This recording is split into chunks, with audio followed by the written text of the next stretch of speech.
நாம் தமிழர் ஆட்சி செயற்பாட்டு வரைவு 2026. விலங்குகள் பறவைகள் நலன். இயற்கை சங்கிலியின் மாந்தன் ஒரு பகுதி மட்டுமே என்ற உண்மையை நாம் ஏற்க வேண்டும். உயிர் தோற்றத்தின் படிநிலையில் இறுதியாக வந்த மாந்த இனம் தனது தன்னலத்திற்காக இயற்கையின் ஒவ்வொரு அசைவையும் தனது விருப்பத்திற்கேற்ப மாற்றியமைத்து பேரழிவிற்கே வழிவகுத்துள்ளது. இயற்கையின் விதிகளை மீறி செயல்பட மாந்தனுக்கு எந்த உரிமையும் இல்லை. எனவே சிதைக்கப்பட்ட இயற்கையின் ஒழுங்கை மீண்டும் நிலைநிறுத்துவதும் மாந்த மைய கோட்பாட்டிலிருந்து விலகி உயிர் மைய கோட்பாட்டை நோக்கி நகர்வதும் இன்றியமையாததாகும். மாந்தர்கள் தங்கள் தாண்மையின் வெளிப்பாடாக ஏற்படுத்தியுள்ள சூழலியல் விலங்குகள் நல சீரழிவுகளும் சீர் செய்யப்பட வேண்டும். யானைகளின் வாழ்வுரிமை. யானைகள் என்பவை வனத்தின் ஆதார உயிரினம், ஒரு முழுமையான வனவிலங்கு. அவை ஒருபோதும் மாந்தர்களால் பழக்கப்படுத்தப்பட வேண்டிய உயிரினம் அல்ல.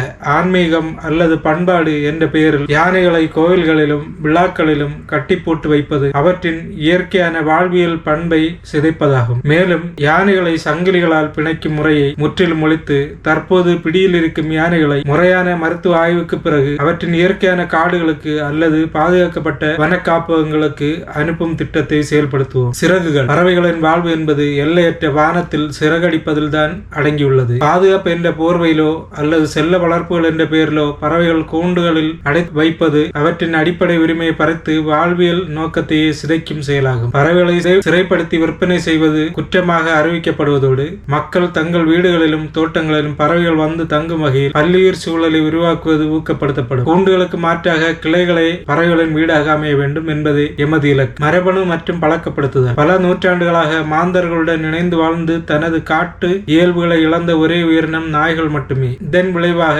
அவற்றின் இயற்கையான பிழைப்பு திறன் சிதைக்கப்பட்டுள்ளது. குறிப்பாக நாய்களின் மூளையில் சமூக தொடர்பு மற்றும் அச்ச உணர்வை கட்டுப்படுத்தும் மரபணுக்களில் ஏற்றப்பட்ட மாற்றங்கள் அவை மாந்தர்களிடம் அதிக அளவு அன்பு செலுத்தவும் எதற்கும் மாந்தனை சார்ந்து இருக்கவும் வழிவகுத்தன. அந்த நிலையை மற்ற விலங்குகளுக்கும் புகுத்த முயற்சிப்பது உயிரியல் வன்முறையாகும். மற்ற விலங்குகளை தன்னலத்திற்காக மரபணு மாற்றம் செய்வதையோ அல்லது செயற்கையாக பழக்கப்படுத்துவதையோ நாம் தமிழர் கட்சி வன்மையாக எதிர்க்கிறது. ஒவ்வொரு உயிரினமும் அதன் தனித்தன்மையான வேட்கையுடனும் இயல்புடனும் வாழ்வதை உறுதி செய்யும் சட்ட வகையிலான பாதுகாப்பை நாங்கள் வழங்குவோம். தெருக்களில் வாழக்கூடிய நாய்க்கள். தெருக்களில் வாழக்கூடிய நாட்டு நாய்க்களை முழுவதுமாக அப்புறப்படுத்தும் நோக்கில் செய்யப்படும் அண்மைக்கால நடவடிக்கைகள் என்பது சிக்கலின் மூல காரணங்களை கண்டறியாமல் ஒரு தற்காலிக தீர்வை மட்டுமே முன்வைக்கின்றது. பெருநகரங்களில் நிலவும் முறையற்ற திடக்கழிவு மேலாண்மையை தெருநாய்க்கள் பெருகுவதற்கு முதன்மை காரணமாகும். இச்சிக்கலின் அடிவேரில் மாந்தனுடைய கட்டற்ற செயல்பாடுகள் இருக்கும் நிலையில் அதே மாந்த இனத்தால் பழக்கப்படுத்தப்பட்டு காட்டு விலங்கிற்கான தன்மை இழந்த நாய்களை தண்டிப்பது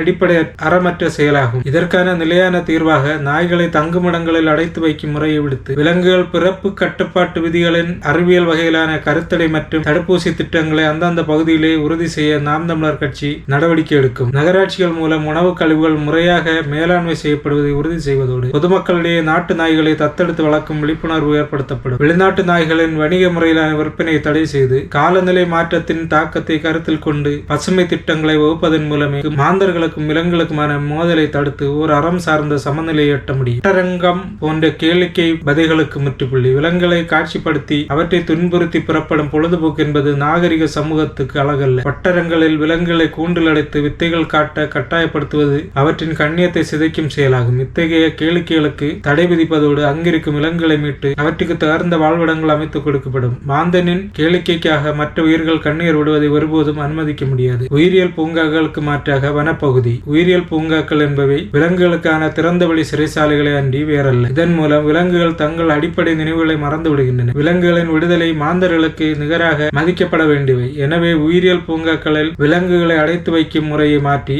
அவற்றை தங்களின் இயற்கை சூழலிலே பாதுகாப்பதற்கான திறந்தவெளி பாதுகாப்பு மண்டலங்கள் உருவாக்கப்படும். மக்கள் விலங்குகளை பார்வையிட காடுகளுக்கு செல்லும் முறையை நெறிப்படுத்தி விலங்குகளின் அமைதிக்கு கேடு விளைவிக்காத இயற்கை சுற்றுலா முன்னெடுக்கப்படும்.